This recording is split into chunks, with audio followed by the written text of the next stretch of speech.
Model 1 का second example है। यहाँ पर स्टेटमेंट्स और कंक्लूजन्स हमें दिए हुए हैं। ठीक है, फर्स्ट स्टेटमेंट है यहाँ पे some houses are forest, no forest is tree, all trees are hills. Conclusion है, फर्स्ट कंक्लूजन है some hills are houses, second है some trees are houses, third है नो हिल्स इज हाउसेज। तो हम checkout करेंगे कौन सा कंक्लूजन इन स्टेटमेंट को फॉलो करता है।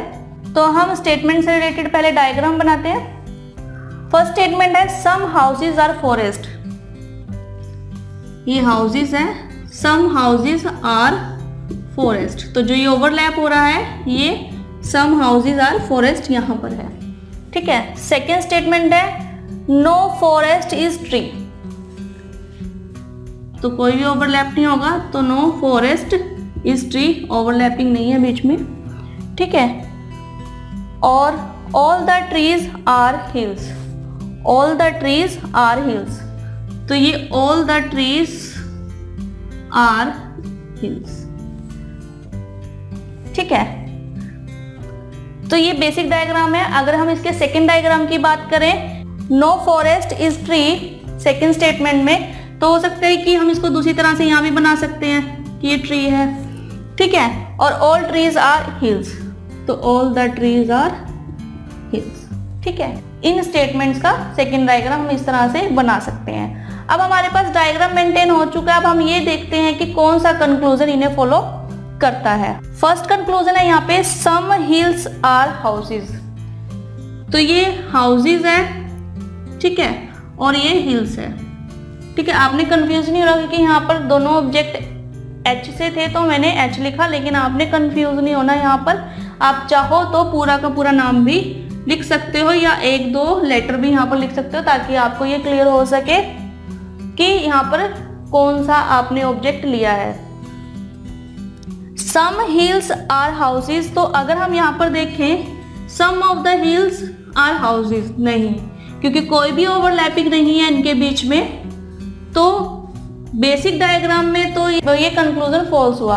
अगर हम अदर दूसरे डायग्राम की बात करें तो यहाँ पर सम हिल्स आर हाउसेज है, तो ये यहाँ पर ट्रू हो रहा है। लेकिन हम ये मानते हैं कि जो कंक्लूजन है वो सभी के सभी डायग्राम को सेटिस्फाई करे, तो यहाँ पर जो ये कंक्लूजन है ये डायग्राम को सेटिस्फाई नहीं कर रही, तो इस बेसिक डायग्राम में ही फॉल्स है, तो ये यहाँ पर फॉल्स होएगी।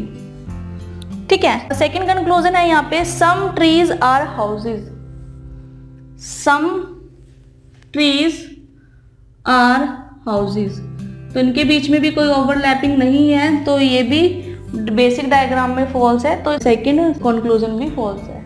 ठीक है, और अगर हम सेकंड डायग्राम में देखें तो यहाँ पर है, लेकिन जो बेसिक डायग्राम में फॉल्स हो गया तो फॉल्स ही रहेगा। थर्ड कंक्लूजन है no hills is houses, no hills is houses, तो यहाँ पर ये कंक्लूजन ट्रू है, लेकिन सेकंड डायग्राम में नो हिल्स इज हाउसेज, यहाँ पर कुछ हिल्स तो हैं जो हाउसेज हैं, तो इस सेकंड डायग्राम में फॉल्स है, और तो ये कंक्लूजन भी यहाँ पर फॉल्स रहेगा। ठीक है, तो यहाँ पर हमारे पास कोई भी कंक्लूजन नहीं है जो स्टेटमेंट को फॉलो करता हो। ठीक है, लेकिन अगर आप ऑब्जर्व कर रहे हो यहाँ पर, तो यहाँ पर दो कंक्लूजन है, कंक्लूजन 1 और conclusion 3, some hills are houses, no hills is houses. तो अगर आपको अभी हमने कॉम्प्लीमेंट्री पेयर पढ़े थे, उसमें पेयर था नो ए इज बी और सम एज आर बीज। ठीक है, तो ये कॉम्प्लीमेंट्री पेयर्स हैं, फर्स्ट एंड थर्ड जो कंक्लूजन हमें दिए गए हैं यहाँ पर। तो हम ये मान सकते हैं यहाँ पर कि जो कॉम्प्लीमेंट्री पेयर में हमने पढ़ा था कि अगर एक स्टेटमेंट फॉल्स होगी तो दूसरी स्टेटमेंट डेफिनेटली ट्रू होगी, है ना। तो अगर हम इसको डायग्राम में देखें तो सम हिल्स आर हाउसेज, तो सम हिल्स आर हाउसेज ये यहाँ पर बेसिक डायग्राम में फॉल्स है, लेकिन अगर हम सेकंड डायग्राम की बात करें तो यहाँ पर ये स्टेटमेंट ट्रू है, ये कंक्लूजन यहाँ पर ट्रू है। ठीक है, और नो हिल्स इज हाउसेज ये फर्स्ट डायग्राम में ट्रू है और सेकंड डायग्राम में ये फॉल्स है। तो यहाँ पर ये है कि एक केस में तो ये फॉल्स जा रही है और दूसरे केस में ये ट्रू जा रही है। ठीक है, तो ये कॉम्प्लीमेंट्री पेयर है, तो इसका जो आंसर रहेगा वो ये रहेगा आइदर फर्स्ट और थर्ड कंक्लूजन इज ट्रू।